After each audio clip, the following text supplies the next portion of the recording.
Alright. By the way, meron tayong some blessing. Kahapon ay galing po kami ng Phililia, Rizal. Oo. At pumunta po kami sa lugar na mayroon pong ibinibigay sa atin. Doon po sa lugar nila Brother Adrian. At malapit lamang po yan dito mga kapatid. It's a 40-minute drive. Kung sa taas kayo dadaan. Pero pagka sa baba kayo dadaan, it's more than 2 hours. A little more than 2 hours. Pero alam nyo mga kapatid, nakita ko po at tinuro sa akin ng Brother Adrian kung alin doon ang ibibigay niya sa church. So nagbigay po siya ng 1 hectare na lupain para sa church. At ang pinili kong lupain ay merong ilog. Merong ilog. Katabi po muna, katabi talaga ng ilog. Maganda ho. Kasi doon daw po sa ilog na yon ay may mga bayawak, may ahas, may, So, they are food for us. So, iba ka nakatakutan yun, pero yung po mga kapatid ay pagkain natin yun. Okay? And panalangin nyo po, maganda naman, mas mabilis ho ang biyahe kung babiyahe kayo ng mga 12 o'clock, midnight, Kasi grabe lang talaga ang traffic. Malapit lang sana, pero grabe lang talaga ang traffic. And salamat sa Panginoon, nakita ko po yun mga kapatid. At pag-uwi namin, pinadalan pa kami ng mga saging. At sabi niya, maganda ito. Nakita, talaga maganda. Titigas noon ng mga saging. Ang dami nilang mga saging. Kaya sabi ko talagang walang magugutom. Pag may lupain ka, at pagka masipag ka, hindi ka magugutom. Pero kahit na may lupain ka, yung lupain mo magiging libingan mo lang pagtamad ka. Yun ang totoo niya. Okay? Alright, so panalangin niyo po at maganda yung lugar, kapatid, malamig. Yung pinakang kung saan kami kumain ay nasa tuktok na talaga mga kapatid. Kitang-kita mo ang baba. Yung lupa ba, kung saan nakalagay ang paa mo. No, kitang-kita mo talaga yung, kitang-kita mo yung lake and then yung hangin, sabi niya sa akin, kahit summertime dito, pastor, ay mahangin. So, just imagine kung isasama pa natin yung mga Ilonggo rito, mga kapatid. So, yeah. All right. Shall we all stand, mga kapatid? And alam nyo, gagawin po natin doon, pag summertime na grabing init, baka doon ko gawin ang balikatan. Yeah, yun talagang totoong doon. Totoong, survival. Kasi malayo sa tindahan Malayo. Pero ang ganda naman ho doon sa paliguan. Ang problema, wala pa ho kasi yung CR. Pero malawak naman yung CR. At least pag dito mo pinapatak, nandoon na yon. Sisigaw ka lang, the Lord give it, the Lord take it away. Blessed be the name of the Lord. Yeah. Okay. All right. 1 Timothy chapter 6.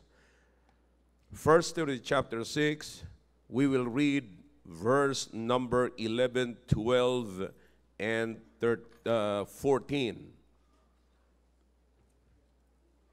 Okay? Or hanggang 16, mga kapatid. Gawin natin hanggang 16 para maging maliwanag po sa inyo ang context. Okay? Alright? 1 Timothy chapter 6 in verse number 11. Parang nakita ko na si Bakutoy dyan. Nagsimba ka pala Wala si Ruel? Yeah. All right. Minaximize niya. Verse number 12. Are you with me now? All right. But thou, O man of God, flee these things and follow after righteousness, godliness, faith, love, patience, meekness. Okay? Now, alam po natin na si Timothy, yan ay son in the faith ni Paul. Okay? And siya po ay itinalaga ni Paul na maging leader ng isang simbahan. At sapagkat bata pa po siya, naririnig niyo na po sa akin yan, bata po siya, mahirap paniwalaan ng mga Hudyo sapagkat hindi po ang Hudyo sanay na makinig ng advice or ng counsel mula sa mga bata. It's always the elder that are giving counsels to the young to the young ones. Okay? But this time si Timothy ay tinuturuan ni Paul kung paano siya magdala ng ministry. Okay? Now look at verse number 12. Look at this. Fight the good fight of faith. Now, you should underline that. Yung iba sa inyo siguro may mga marka na ho yan. So, tuloy-tuloy po yung isang phrase na yan, mga kapatid. Fight the good fight of faith. Lay hold on eternal life, whereunto thou art also called, and hast professed a good professions before many witnesses. I give thee charge in the sight of God, who quickeneth all things, and before Christ Jesus, who before Pontius Pilate witnessed a good confession, that thou keep this commandment without spot, unrebukable, until the appearing of our Lord Jesus Christ, which in his times he shall shew, who is the blessed and only potentate, the King of kings and the Lord of lords, who only hath immortality, dwelling in the light which no man can approach unto, whom no man hath seen, nor can see, to him or to whom be honor and power everlasting. Amen. All right? Sapagkat nandito tayo mga kapatid sa taon, ang theme natin is about commitment. Sinasabi ko nga po sa inyo that this is the year of our commitment. This is not the year of the snake. Okay? Huwag tayong papayag na ito ay taon ng mga ahas. Bagamat talaga may nang aahas. Pero hindi po ito taon ng mga ahas, kundi this is our year. Year of commitment. Amen? This is the year of commitment. So kaya kinakailangan mga kapatid, bibigyan po natin ng pansin. So I've given you messages on commit to grow and two messages on commit to love, and what's the other one? Commit to, wala pa? Wala pa. Now, this is the third one na merong commit to. Commit to fight. Commit to fight. Okay? Yeah. Iba sa inyo talagang committed kayo makipag-fight sa inyong mga asawa. Alright? Iunawain nating mabuti ngayon. I know, merong part 2 commit, merong part 2 itong commit to fight na ito. Sapagkat meron lamang akong ibibigay sa inyong ilan mga dapat yung maunawaan bago kayo makipag-fight. And then, ano yung kinakailangan yung i-fight. Okay? Alright, tayo po muna sandaling manalangin. Dakilang Diyos, marami po salamat sa mga talata na binasa po namin. Please use me once again tonight and give your people wisdom and understanding, O God. Kailangan po namin, we really need to understand your word. Kinakailangan po magkaroon kami ng pusong open for your words and for your message, O God, that we could be able to receive it with joy in our hearts. And we cannot practice what is not, or it's easy for us to practice, O God, what is enjoyable for us. And kaya nga po, Panginoon, gawin niyo po na masaya ang pagtanggap po namin sa salita niyo po ngayong gabi. Please use me again. If there's any wicked ways in our hearts that could possibly hinder our understanding and the blessings that you have for us tonight, please take it away and forgive us and cleanse us from all unrighteousness. In Jesus' name I pray. Amen. All right, thank you. You may be seated in the presence of our God. Well, I'm telling you how I wish na maraming makakapakinig po nito in actual. And alam nyo, pagka kayo po, gusto ko lamang po itong paunang salita sa inyo mga kapatid, wag ho tayo masanay sa mga virtual. Bagamat, ang virtual is an option lamang po yan sa actual. No? And di ko naman sinasabing hindi mahalaga po yan, pero mahalaga po yan pagka hindi po tayo talagang pwede mag-actual. Pero kung gagawin na po nating excuse yan or substitute, no, sa actual, ay yun po'y pangit na. No? Wala hong substitute ang actual. Yan po'y secondary lamang po yan. Okay? Alright. So dadako po tayo ngayon sa pag-aaral, mga kapatid, ng salita ng Diyos. Inuulit ko, ito ay sulat ni Apostol Pablo para kay Timothy, para pagtibayin ni Paul si Timothy bilang batang leader, mga kapatid. Pinakita ko po sa inyo, mga kapatid. Is everybody listening now? Everybody heads up na. Okay? Pinakita ko po sa inyo na si Timothy or ang kaugalian ng mga Hudyo, mga kapatid, ay hindi po sila sanay makinig sa mga bata. Kaya nga po, mga kapatid, ina-advise na mabuti. There's a passage here in the same letter ni Paul kay Timothy. Sinasabihan niya po si Timothy na despise not thy youth, but be thou an example.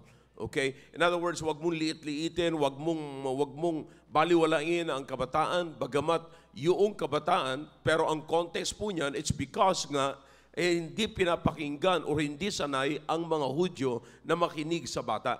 Pero sinasabi ni Paul kay Timothy, wag mong hintayin ikay tumanda bago ka mapunta sa ministry. Despise not the youth. You see? Despise not the youth. Wag mong liitin yan.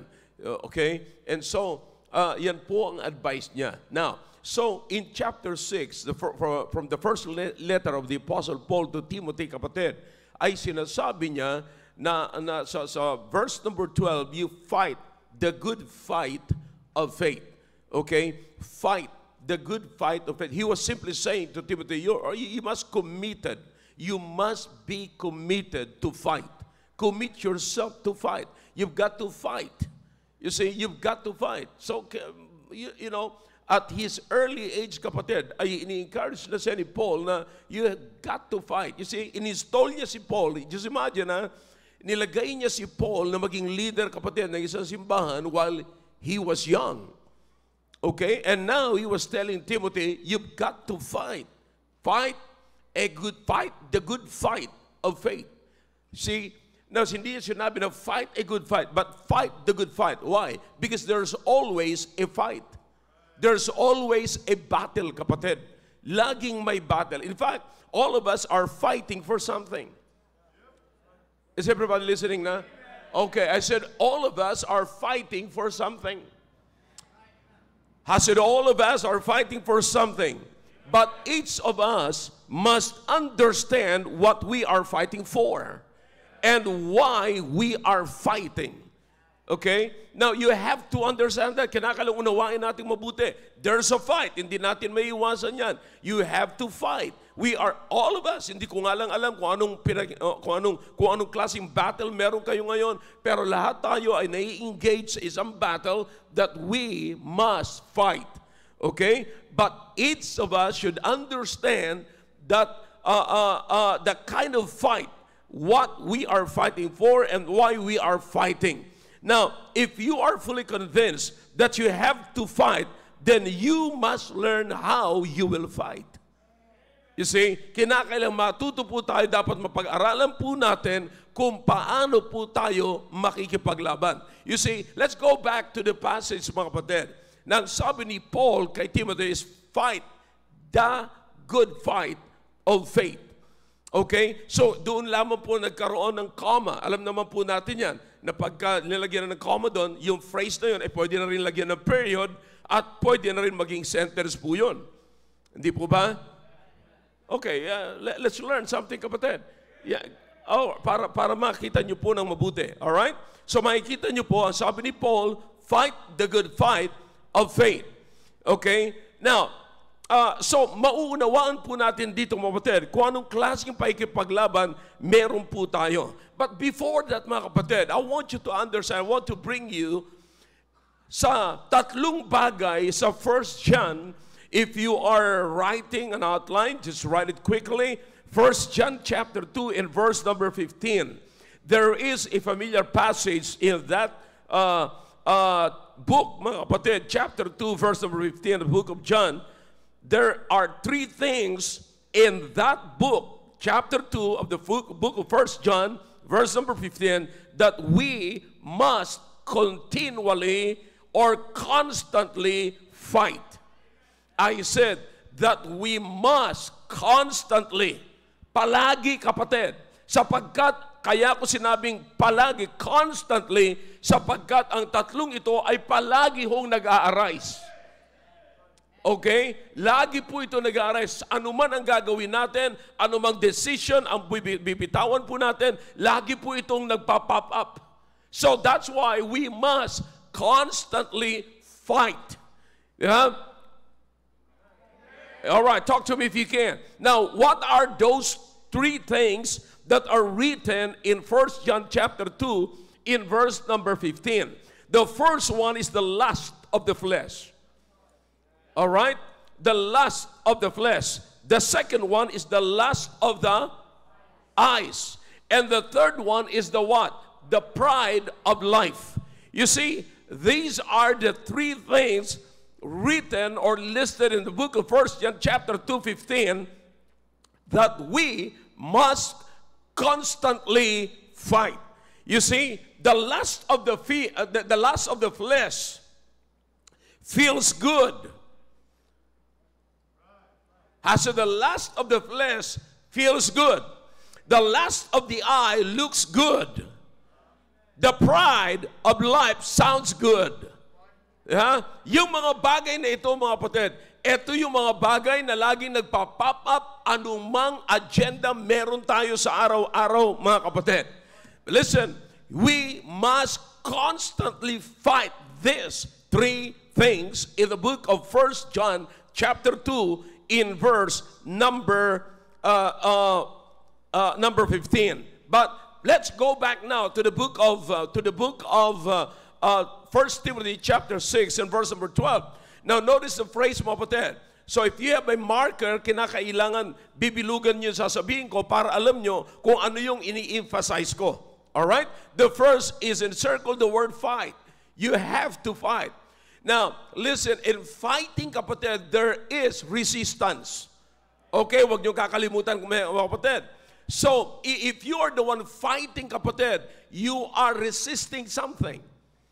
So, not just you are resisting something, but you have to defeat something. You see, knock down something. Yan po ang nakikipaglaban. Hindi ka makikipaglaban na wala kang ina-knockdown, wala kang ina-resist, wala kang i-defeat. You see? Kaya nga ho, may laban. Now, anong klaseng laban po ito, mga kapatid? Dapat maunawaan po natin sapagkat baka ma-engage tayo sa laban na hindi naman talaga laban. Okay? Ngayon, sabi ng Biblia, this is the fight of faith. This is the fight of faith.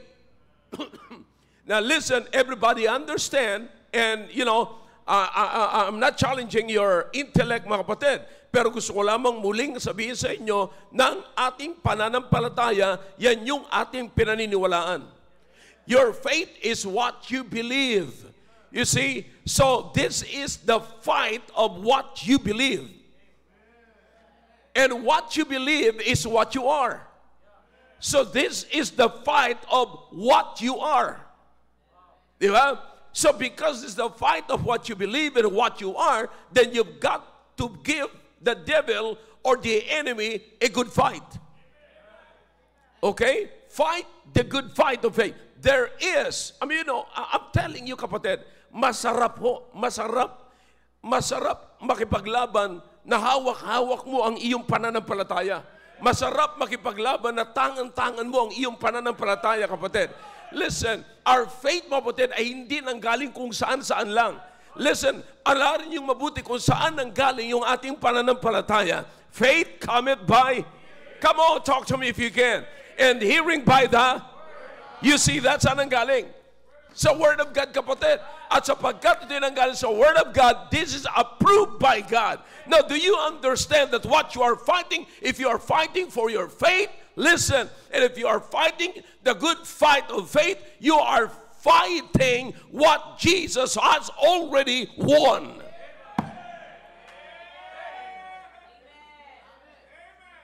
I don't know. Hindi ko makita na kayo natutuwa, na kayo nakikipaglaban, kapatid, sa isang laban na ginawa na ng Panginoong Jesucristo at naipanalo na ng Panginoong Jesucristo. We are not fighting here to win. We are fighting already here. That's something that Jesus has already won. Did you get that? Okay? So, that's faith. That is what you believe. That is what we have here in this church. Yan po yun. Kung may hawak ang Biblia, this is our faith. Okay? Now listen, maniwala kayo sa hindi. Kasi may nagkwento sa akin, mga kapatid. I'm telling you, that's unbelievable. Na may nagkwento sa akin, isang dati kong kasama, na hindi ko narinig, kaya ko sinasabing may nagkwento kasi hindi ko narinig sa kanya ng personal. Pero talagang legit, mga kapatid, yung sinabi niya sa akin, sabi niya, nakausap ko, dating soul winner, dating nagdadala ng tao sa simbahan na ito, kapatid, dating nagsasabi na siya ay purong Baptist, pero ngayon, hindi na naniniwala kay Kristo. Hindi na naniniwala sa salvation. Wala raw kaligtasan. Hindi na naniniwala sa Biblia. Hindi totoo si Kristo, hindi totoo ang kaligtasan, hindi totoo ang Biblia. What happened to his faith? See? Anong nangyari sa kanyang pananampalataya? Nawala ang kanyang pananampalataya. Nakalimutang ipaglalaban pala ang pananampalataya. The fact na sinabi ni Paul kay Timothy, fight the good fight of faith. The good fight of faith. Magandang ipaglaban ang pananampalataya. Magandang nakipaggera ka na ang armas mo ay pananampalataya mo. Magandang nakikipag-fight ka na ang iyong pinagpa-fight ang pananampalataya mo.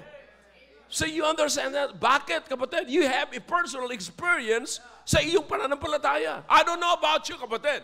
Sapagkat ako, I can testify, and maybe somebody in this auditorium tonight can testify that you have a personal experience with your salvation. You can testify that your salvation is true. Salvation is because of the salvation God changed your life. God bless your life because you got saved. Because you are now a child of God, anak ka na ng Diyos, kaya ngayon pinagpapala ka ng Diyos, kaya ngayon may bago ka ng buhay, may maayos kang pamilya, sapagkat ikaw ay naligtas at ikaw kabilang hindi lamang sa simbahang ito, kundi higit sa lahat, kabilang ka sa pamilya ng Diyos. That's the best of all. You can testify. Kaya masarap may paglaban eh. Sabi ko nga doon sa mga hindi naniniwala sa tithings, sabi ka hindi ka naniniwala, okay, palagi nilang binabalik ang tithings daw sa Old Testament, ang tithings daw ay under the law. Wala pang law, meron ng tithings. You see? Ngayon, sasamahan kita, okay, under the law. Bakit ang tapos na yun, kung ang law ay sa Old Testament pa lang, bakit minimension pa rin ni Paul? Minention ng Panginoong Jesucristo. Pag sinabi mo na naman minention ng Panginoong Jesucristo, kasi daw hindi pa namamatay ang Panginoong Jesucristo. Okay, namatay na ang Panginoong Jesucristo. Ang tagal na ng Panginoong Jesucristo namatay. Nasumpungan niya lamang si Paul on his way to Damascus. Okay, bakit si Paul ay gumagamit pa rin ng halimbawa na naayon sa law? Thou shalt not muzzle the ox. See that? These people are ignorant of the Word of God. Dal-dal ng salita. You see? But listen, we Christians, mga kapatid, sabi ko sa kanila, okay, kung hindi totoo ang tithings, ang sabi ng Biblia, pag nagbigay ka, God will pour out, open the windows of heaven, and pour out the blessing. Bakit pag nagbigay ka ng tithes, ng offering mo, bakit pinagpapala ka kung hindi totoo ang tithes? Somebody must testify. See that? So kapatid, I'm telling you, kaya sabi ni Paul, magandang ipaglabang ito. Magandang fight ito. If your faith is being challenged, boy, I'm telling you, don't turn your back. Don't run away. Stand and face. Man, I enjoy the face off. The Bible is always true. And if God be for us, who can be against us? All right? So, here's the thing. Sabi ni Paul, fight the good fight of faith. Fight the good fight of faith. Ano yung challenge sa'yo? Ano yung sinasabi na ipaglaban mo? Ano yung sinasabi pag may ipag-fight ka? Fight. Ano yung basis? So dito mga kapatid, makikita natin mga kapatid, na ang basis dito ng labanan, ng pakikipaglaban ay ang salita ng ang pananampalataya. You see, ang pananampalataya. Now, before that, may I tell you, mga kapatid, that you have to choose the battle that you will fight with. May mga battle na hindi mo dapat ipaglaban. May mga battle na pagka ipinaglaban mo, nag-aaksaya ka lang ng oras. You understand? May mga battle na pinaglaban mo, pagka pinaglalaban mo, kapatid, bababa lang ang uri mo. Yeah. May mga battle na pagka pinatulan mo, kapatid, mawawala ka lang sa pananampalataya mo. So the Bible is very clear here. You have to fight. You have to fight the good fight of faith. You see, fight the good fight of faith. Don't waste your time. Do not waste your reputation. Huwag mong isacrifice yung reputation mo sa isang battle na hindi naman para sa iyo. You see, my question tonight is, what kind of battle that you are fighting today? Is it worth to fight? Is it worth to fight? Are you involved in a battle that you are not supposed to get involved? Ikaw ba ay involved sa isang battle, sa isang laban, kapatid, na hindi naman dapat ikaw ay mag-involve? So notice what the Apostle Paul said here. Faith is the basis. Hindi sinabi ni Paul na, Timothy, fight the good fight of money. You're not fighting for money. You're not fighting for riches here. You're not fighting for gold. You're not fighting for reputation. You're fighting here for the faith. Fight the good fight of faith. Okay? So makikita nyo, faith is the reason why we fight. It is the reason why we fight. Fight for what you value in your life. I said, fight what you value in your life. Do you value your faith? Ano ang value mo? Anong klaseng value ang pananampalataya? Mahalaga ba sa iyo ang pananampalataya mo?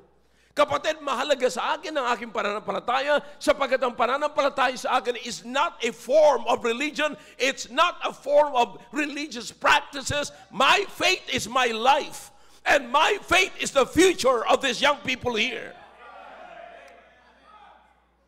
What I believe right now is the future of our young people today.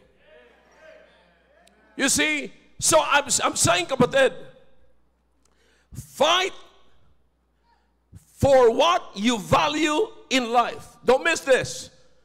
Anything that you have something that has value, you have to fight for it. I said anything that you have something, anything that you have and something that has value, you have to fight for it. Why is that? Because the world is fighting to be able to change your value. That's the world. Di ba makikita nyo ngayon, kapatid, anong ginagawa na po ngayon? Tinatanggal na yung value ng bawat isa sa atin. Tinatanggal na kung ano ang... It's not only the value. The world is fighting to change what you believe. See, that's why you've got to get ready. Kinakailangan handaan mo ng mabuti ang mga bagay na ito at kinakailangan maging determinado ka, maging committed ka to fight. Because the world is fighting to change what you believe. The world is fighting to change your value. The world is fighting to change your attention. I mean, to get your attention. You see, now, makikita nyo mga kapatid, sa panahon na ito, tignan nyo, kamakailan lamang, I think yesterday, may nagpadala po sa akin, pero ngayon ay nire-rebut naman po yun ngayon sa Senado. Mayroong isang batas ngayon sa Senado na pinapasa patungkol po sa sex education ng mga bata.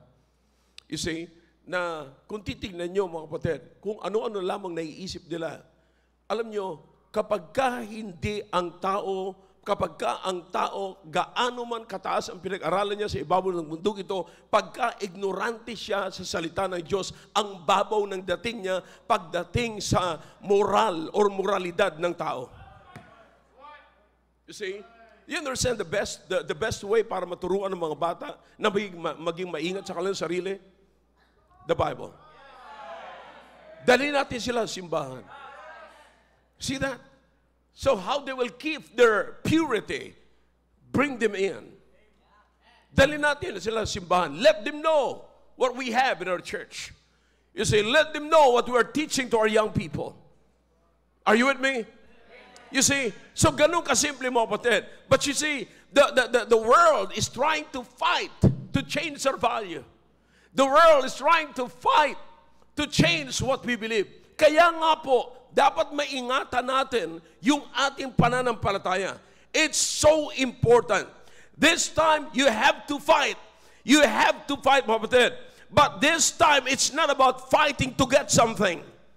You are now fighting to protect something and to keep something. You see, kapatid, it is one thing.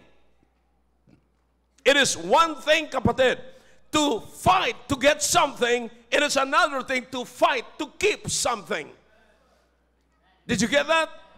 Oh, nung nagsisimula pa lamang tayo, mga kapatid, nakikipaglaban tayo kasi gusto nating magkaroon tayo. Pero pag nung nagkaroon na tayo, mga kapatid, ang problema natin, hindi na natin kayang i-keep. Diba? Now, imagine, kapatid, sino ang mga nawala sa simbahang ito? Sino ang mga nawala at hindi tumagal sa simbahang ito? Pero nung una, talagang nakikipaglaban sila sa trabaho, sa kanilang mga magulang, sa kanilang mga asawa, sa kanilang mga kamag-anak, para lamang manatili sa church. Yeah, they fight to get something, but they forget to fight and never fight, mga kapatid, to keep that something. You see, now listen, dapat po natin maunawaan, mga kapatid, that it's more important to protect what we get. It is more important, and the truth of the matter is, it's more difficult to protect than to build. It's more difficult to protect, to keep, than to get. You see, mas grabe ang iyong i-exert na energy. It takes energy, kapatid. It takes more energy to keep than to build. Did you get that? Madali yung mag-build ng family, pero mahirap mag-keep ng family. Madaling magkaroon ng anak, pero mahirap mag-keep ng anak. Come on, talk to me if you can. And I hope you're listening, kapatid. I don't know if you're enjoying, if you are listening, if you are understanding the message tonight, but what I want you to get from here is, one must be committed to fight. You see, now, dapat lamang maunawaan po natin kung ano ang pinaglalaban natin. Ano po yung pinaglalaban natin? Yung pinaniniwalaan natin. At ano man ang iyong pinaniniwalaan, ikaw yan. Yan ikaw. Okay? Kung ikaw yan, kapatid, sino ba ang hindi na pinaglalaban yung sarili niya? Ikaw yan eh. Listen, here's the thing. What you believe will shape you. And if you will struggle to what you believe, that struggle will shape your life. Did you get that? Your faith will shape you. Ikaw na yan. Ikaw yung mabibuild na ganyan. Now, alam niyo ba kung anong klaseng struggle ang mga tao meron ngayon, kapatid? Now, listen to me now. Huwag niyo kakalimutan. You remember Jacob? Na nakipag-struggle siya sa Panginoon, nakipag-wrestle siya sa Panginoon ng all night. But before the dawning of the day, pinapanalo siya ng angel, which is the representation of God. Pero sabi niya, okay, sabi niya, hindi kita papakawalan hanggat hindi mo ako binibless. Okay? Ano sabi ng Panginoon sa kanya? Ano pangalan mo? Jacob. Okay? Now, ang pangalan mo Jacob, mula ngayon, hindi ka natatawagin Jacob. Ano nang tawag sa iyo ngayon? Israel. You know what Israel means in the Hebrew? One that struggle with God. One that wrestle with God. So you understand that? Kung anong klaseng struggle ka, yun ang magpo-form sa iyo. Kung anong klaseng struggle meron ka, yan ang magpo-form sa iyo. So you remember David? When David faced the Goliath, the giant, ano sabi niya? Nung kinakausap siya ni Saul, totoo ba na ikaw talaga, harapin mo talaga yan? Ang liit-liit mo na ganyan, harapin mo ba yan? Tapos, kaya nga inarmasan siya ni Saul, nilagyan siya ng shield, binigyan siya ng sword. Sabi niya, lahat ng ito ay hindi ko pa nasubukan. Pero meron akong nasubukan ko na sa buhay ko. Ano yon? Tirador. Slingshot. Pero ano sabi ni David? Sabi niya, nung inatake, ako ay isang pastol. Nagpapastol ako ng tupa ng aking tatay. Merong lumapit na bear, nilapitan ko at gusto niyang kainin, gusto niyang patayin yung aking pinapastolang tupa, nilapitan ko siya at hinawakan ko at pinatay ko siya. Merong lumapit na leon, pero hindi rin nanalo yung leon, kakainin niya, kakagatin niya, o papatayin niya yung aking tupa, pero hindi ko pinabayaan, break ko yung kanyang jaw, namatay yung leon. So, in other words, makikita mo, kung ang Diyos, pinayagan ako na mapatay ko ang dalawang yun, ang bear at saka ang lion, sino pa ito uncircumcised na ito? So do you understand na yung nangyari na yun sa kanya, yung kanyang struggle na yun sa bear, struggle niya sa kanyang lion, na shape yung kanyang sarili, kapatid. So you understand what I'm saying right now? It will shape you. That's why you need to fight. Huwag kayong matakot na makapiglaban sapagkat sa tuwing may ikipaglaban kayo, mga kapatid, I like what I've told you a while ago. You're not fighting a battle na pangkaraniwan. You're fighting a battle that Jesus already won. You see, now what's the very purpose of that? Just to shape you. You have to fight. You have to fight. You see, now kaya nga po, sabi ko sa inyo, it's more important. Right now, we are not fighting to get, but we are fighting to protect. You see, gusto lang natin maprotektahan, mga kapatid, ang mga young people na ito, ang mga anak natin, ang ating pamilya, may value ba sa iyo? Sabi ko sa inyo kanina, mga kapatid, anumang bagay sa buhay mo na merong value, ipaglaban mo. Huwag kang makikipaglaban sa isang bagay na wala namang value. You know, may mga makikipaglaban na talagang, alright, just okay. Ganyan lang, ang laban ko dyan. Pero hindi ako lalaban ng hanggang sa mamatay ako dyan because hindi karapat dapat yan bigyan ng laban. But what I'm saying, mga kapatid, sapagkat ang nakataya dito ay pananampalataya, sapagkat ang nakataya dito ay ang aking sarili, sapagkat what I believe is what I am. Okay? And there's a value. May value, kapatid. Therefore, I'll fight for it. Makikipaglaban ako, mga kapatid. So, like what I said, it takes more energy to protect than to build. It takes energy to have children, but it takes more energy to protect our children. Listen, sabi ko sa inyo, there are three things, di ba? Let's go back to it. 1 John 2:15. Ano sabi ng Biblia? There is the lust of the flesh. And the lust of the flesh feels good. What is the next one? Lust of the eye.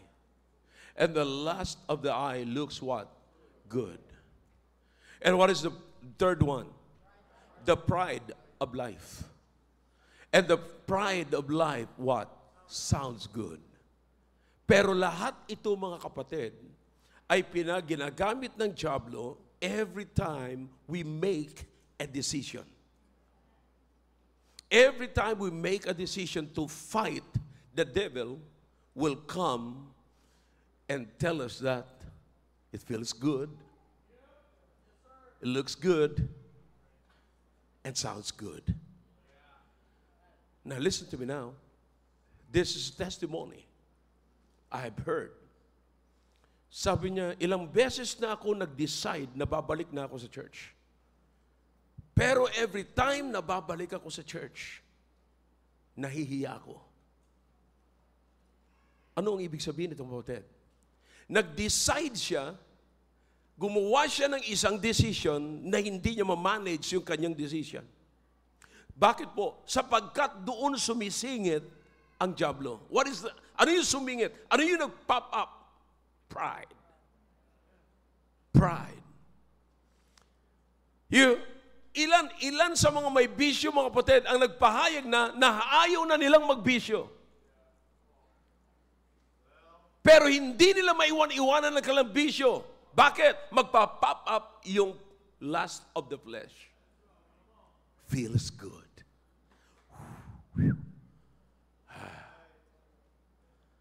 In my music, singing my song, enjoy your Winston, travel alone. Yeah? So, nagpa-pop up yun, pagkatapos mag-pop up, oh, it feels good. You see, so you understand, and then, another one, mga kapatid, the pride or the lust of the eye. The lust of the eye. Yeah, ilang beses na kayo na, ayoko na talaga mag-Lazada, mag-Shopee. Pero pag may nakita na naman kayo na, uy, ang ganda ng kulay looks good. Yari na naman si Mr. Card na naman, boom. Shopee. Ganun pa naman yung tumawag. Shopee. Tapos susundan pa ng Lazada. So you understand what I'm saying, mga kapatid? Kung kailan ka na gumawa ng decision, pero hindi matuloy-tuloy yung decision, etong mga bagay nito magpa-pop up. That's why I told you a while ago, we must constantly fight. Hanggang ngayon, kapatid, do you understand na hanggang sa deathbed ni Jacob, nakikipaglaban siya kay Jacob. Israel is a blessing. Israel nagkaroon ng rest, pero si Jacob nagkakaroon pa rin ng struggle. So you understand that? Here's what I'm saying, mga kapatid. Huwag mong kakalimutan na kung ikaw ay nasa kalagayan na medyo blessed na ako ng Panginoon, well, alam mo, less na yung fight ko ngayon. Nagpapahayag lamang na kinakailangan ka mag-fight. Kinakailangan mo pa rin makipaglaban. Kapatid, don't forget that there is not a day in your life, in our life, that we will never fight. We will always fight. Like I said, we must constantly fight. Magpa-pop up lahat ito. Mamaya magpa-pop up, kung hindi magpa-pop up yung lust of the flesh, magpa-pop up yung lust of the eye. Pag hindi nag-pop up yung lust of the eye, magpa-pop up yung pride of life. You see, in fact, sa lahat, ang pinakahuling nagpa-pop up, kapatid, pride of life. Ilang beses gumawa na tayo ng decision, lahat na talaga ako, I'll be a friend of everybody. This year, I'm not gonna find enemies. I'm gonna make friends. Pero pag narinig mo na naman yung hindi nagpapasakop sa'yo, alam mo, yabang talaga niyan. So you understand that? Again, nag-pop up si pride. Is anybody listening to me? Pagka medyo, talagang ngayon, talagang mag-humble na ako. Pakumbaba na talaga ako, pero pag natabihan ka na naman, akala mo naman kung sino to, ang sapatos niya naman ang cheap. So you understand what I'm saying? You see, naalala ko yung isang kumanta sa choir, hindi po dito, sa ibang simbahan, kumanta naka-tsinelas. Sinita, ba't ka naka-tsinelas? Eh, ano ngayon? Mas mahal pa naman itong tsinelas ko kaysa sapatos mo. Kung ako sumagot, no, alam mo, buisit ka. I mean, alam mo, So you understand what I'm saying? Kapatid, listen. Ilan sa atin ang hindi matuloy-tuloy ang sinasabi natin na gagawin natin ng maayos, mabuti sa harapan ng Panginoon, mag-i-involve ka sa ministry. Talagang ngayong taon na ito, naalala ko, marami nangangako, mag-i-involve na talaga ako sa gawain ng Panginoon sa taon na ito. Nakita niya yung hindi niya gusto. Ay, sa ibang ministry na lang. Nandun naman yung isa, na hindi na nga, ako na nga lang bahala. Ayun, kaya hanggang ngayon, wala pa rin sa ministry. Why is that? Pride of life. So you understand what I'm saying? Palaging nagpa-pop up. Palaging nagpa-pop up. Listen, nawawalan tayo, kapatid, ng ngiti sa ating mga labi sapagkat hindi po tayo nakikipaglaban. Atin, kung may makikita man kayo sa simbahan na ito, mga kapatid, makikita kayo mga nakaupo rito, mga kapatid, nakikita kayo nagpapaawit dito, nakikita kayo may ministry, mga kapatid, sa music or whatever ministry that they are involved in. At hanggang ngayon, makikita nyo po sila not because they knew the ministry, but because they fight for that ministry. Kung hindi pinaglaban ni Ivan ang kanyang trabaho, mga kapatid, ang ministry, nasa trabaho siya ngayon, wala siya sa ministry. Kung hindi ko pinaglaban, mga kapatid, ang panawagan ng Panginoon sa akin, nasa mundo ako, maaaring nasa barko ako, at wala ako sa ministry. Thank God! Sino man ho ang nasa gawain ng Panginoon ngayon, at nag-i-enjoy sa gawain ng Panginoon, at pinagpapala ng Panginoon na nasa gawain ng Panginoon, it is because, not because they are able and they are capable, but because they fought a good fight for the ministry. I said, you've got to commit yourself to fight. Commit to fight. That is where the word fight, fight, fight should be.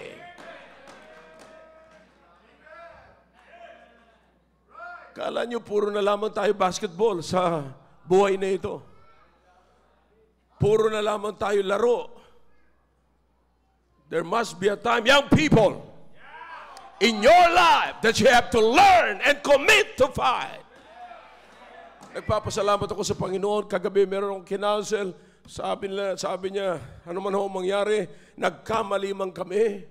Pero sinabi namin dalawa, pagka natapos ito, babalik kami sa ministry. Hindi, ano man ang mangyari. Kahit na kami nagkamali, babalik at babalik ako. Sabi niya, ito ang aking simbahan, ito ang aking pamilya, babalik kami sa ministry. I like that. I like that. Boy, I'm telling you, ang gusto mangyari ng Diablo ay back down tayo. Ang gusto mangyari ng Diablo, pabagsakin tayo. Ang gusto mangyari ng Diablo, mawala tayo sa gawain ng Panginoon. Mawala tayo sa simbahan ng Panginoon. Mawala tayo sa fellowship ng mga anak ng Diyos. Mawala tayo. Yan ang gusto mangyari ng Diablo. You know, you understand, young people, the easiest for the devil to destroy your life ay ilayo ka sa magulang mo. Christians, the easiest for the devil to destroy your life is to take you away from the church. Remember, the church is the only institution that the Lord Jesus Christ, that even the gates of hell shall not prevail against it. So para mawala ka, para masira ka ng Diablo, tanggalin ka doon sa institution na yon. Listen, salamat sa mga kapatiran na bagamat alam ko nagkaroon sila ng problema, nagkasala sila, hindi na nililintana, but whatever, sabi niya, gumawa kami ng decision, ano man ang mangyari, ito ang simbahan ko, si pastor ang pastor ko, ito ang pamilya ko, at balik ako sa ministry. That's it. That's it. Yan ang isang committed na nakikipaglaban. Huwag kang makommit na umatras. Rather, you commit to fight. Brethren, I don't know about you. You've got to make up your mind tonight. Make a decision. Whatever happens, I'll commit myself to fight. This is my year. I said, this is my year. This is my year. This is my church. This is my family. This is my Bible right here. That is my pastor. This is my family. And only God can take me away. I'm committed to fight. Are you? You should understand. Kung ang buhay na ito ay puro pagkikipaglaban, kapatid, puro fight, then dapat maunawaan natin kung anong klaseng pinaglalaban natin. Unawain nyo na buti. Is that about your faith? Is that about what you believe? Ha? Kung hindi naman patungkol sa pinapaniwalaan mo yan, kalimutan mo na. Ang mahirap nito, yung dapat mong paniwalaan ay hindi mo pinaglalaban at hindi mo pinapaniwalaan at pinaniwalaan ng iba, yun ang hindi mo yun ang pinaglalaban mo. Now, listen, this is not about emotional battle. An emotional battle is once your family is involved, everybody is involved. That's emotional battle. Eh, siyempre, pastor, papabayaan mo, pamilya mo yan, kapatid mo yan. But, ang tanong ko, may kinalaman ba ang iyong paniniwala dyan? Di ba ang iyong paniniwala, yan yung buhay mo? Eh kung hindi naman yung paniniwala mo, hindi yan yung buhay mo. Ang tanong, bakit paglalaban mo?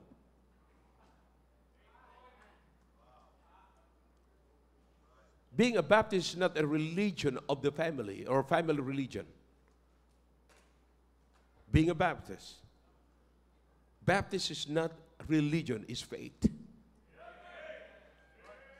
It is faith. That's why we sing the song, Baptist Faith. Di ba? So hindi po tayo nandito kapatid for the sake of religion kasi Baptist ako kaya nagsisimba ako. No. Nagsisimba ako because this is my life. Buhay ko na to eh. Hindi pwedeng alisin sa akin ito. Buhay ko na to. Hindi ako miyembro ng reliyon. May pananampalataya ko. This is what I believe. And no one can take me away from what I am. Because, you know, hindi mo na kaya i-separate sa akin ang buhay ko. Buhay ko na to eh. You understand kung bakit kilala mga kapatid ang Baptist sa dugo? From the very life of the Lord Jesus Christ, why is the blood involved? How will you connect it to the spiritual, the literal to the spiritual, the physical to the spiritual? Because life is in the blood. Diba? Paano mo pa ihiwalay ang buhay mo? Sa pananampalataya mo. Kung ang pananampalataya mo ay buhay mo, paano mo pa ihiwalay yun? Pag tinanggal yung pananampalataya mo, tanggal yung buhay mo. Kaya nga ipinakita ng Panginoon, dumanak ang kanyang banal na dugo. Bakit? Life is in the blood. And we are what? Saved by the blood. I hope this message is clear, kapatid.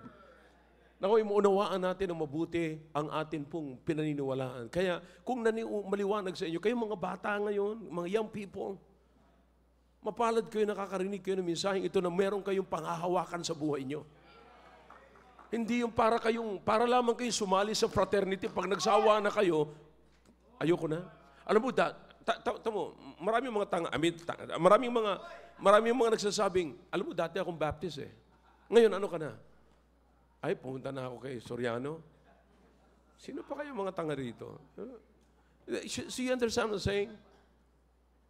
Tinutulad lamang nila ang kanilang pananampalataya sa mga fraternity or mga club like Lions Club, Elephant Club, iba't ibang klaseng animals club. Di ba? So, kung ano-ano lamang po ang akala nila, pagka ayaw na nila, alis na sila. Now listen, kung ang pananampalatayang ito ay buhay mo, paano ka aalis? Tell me. Paano ka makakaalis isang pananampalataya na buhay mo na? Subalit, ano dapat mong gawin? Pag merong nagte-turn down, pag merong lumiliit-liit sa pananampalataya mo, nililiit-liit ang buhay mo. See? Kapatid, napunta na ako sa mga bansa na kinikilala ng mabuti ang mga manggagawa ng Panginoon. High, very, very high. Pag nagpakilala ka na ikaw ay minister of God, mataas ang tingin sa iyo. See? Pero pagka pumunta ka ng third world country, pag nagpakilala kang pastor, wala kang makain. Yeah. But listen, we should understand kung anong klaseng pinaglalaban po natin. Ano yung pinaglalaban natin? Ano yung sinasabi ni Paul na fight the good fight? Fight the good fight of faith. That is who you are, that is what you believe, and that is who you are. That is your life. Hindi mo na maiiwalay ang simbahan, hindi mo na maiiwalay ang salita ng Diyos sa iyo. Kayo mga nagsasabing, dating naniniwala sa soul winning, dating naniniwala kay Kristo, dating naniniwala sa kaligtasan, dating naniniwala sa Biblia, ngayon hindi na, kapatid. Ngayon, lumabas ang totoo kung sino siya. Hindi siya na-build ng kanyang pananampalataya. Salamat sa Panginoon, ang aking pananampalataya ay nagbi-build ng buhay. Salamat sa Panginoon, ang aking pininiwalaan ay nagbi-build ng buhay. I hope this message is clear to you tonight. Did you get it? Kapatid, let's put it, let's take it seriously. We're not playing here. Don't play church. Huwag lamang natin isipin na ito, narinig ko, ganyan, ganyan, and afterwards, parang katulad lamang ng dati na pinalampas mo, ngayon palalampasin mo naman uli. You've got to commit to fight. I said commit to fight. Is that clear? Shall we all stand? Dakilang Diyos, salamat po sa inyong salita. Salamat po, O Diyos, na binigyan niyo po kami ng malawak na pangunawa tungkol po sa inyong mensahe ngayon. Pagpalain niyo po ito na maging hamon, Panginoon, sa bawat isa. Naway makita po namin aming sarili na nakikipaglaban sa aming pananampalataya because our faith is our life and our faith is the future of our children. Give us men and women, young people, and adults tonight, oh God, that will commit themselves to fight. Bless the invitation tonight. Your heads are bowed, your hearts are closed. God is speaking to your hearts through that message. Then let's do it. Let's make business with God.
Dakilang Diyos, salamat po sa ginawa niyo po sa aming kalagitnaan. O Diyos, pagpalain niyo po inyong mga anak na tiklop-tuhod na lumapit po sa inyo. And that they are committing themselves to fight.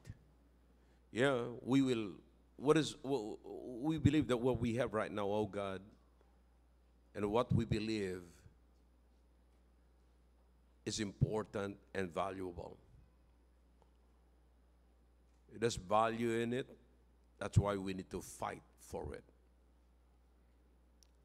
Thank you, O God. Salamat na naging maliwanag po sa inyong mga anak. Na naunawaan po namin kung ano ang aming ipaglalaban at bakit namin ipaglalaban.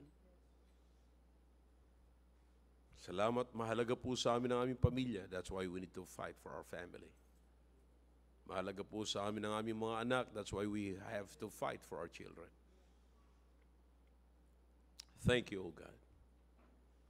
Bless your people tonight in Jesus' name. Amen.